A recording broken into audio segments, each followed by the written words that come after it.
ఓం శ్రీమాత్రే నమః. లలితా సహస్రనామాలలోని 55వ శ్లోకము.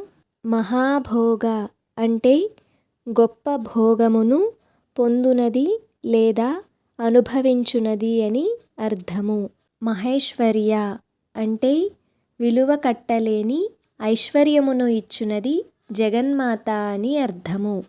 మహావీర్య అంటే అత్యంత శక్తివంతమైన వీర్యత్వము కలది అని అర్థము. మహాబల అంటే అనంతమైన బలసంపన్నురాలు అని అర్థము. మహాబుద్ధి అంటే అద్వితీయమైన బుద్ధి కలది అని అర్థము. మహాసిద్ధి అంటే అద్వితీయమైన సిద్ధి కలది అని అర్థము.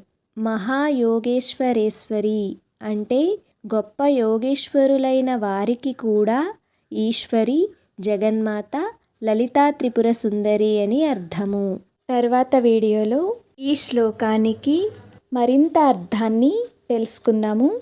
అంతవరకు శ్రీమాత్రే నమః.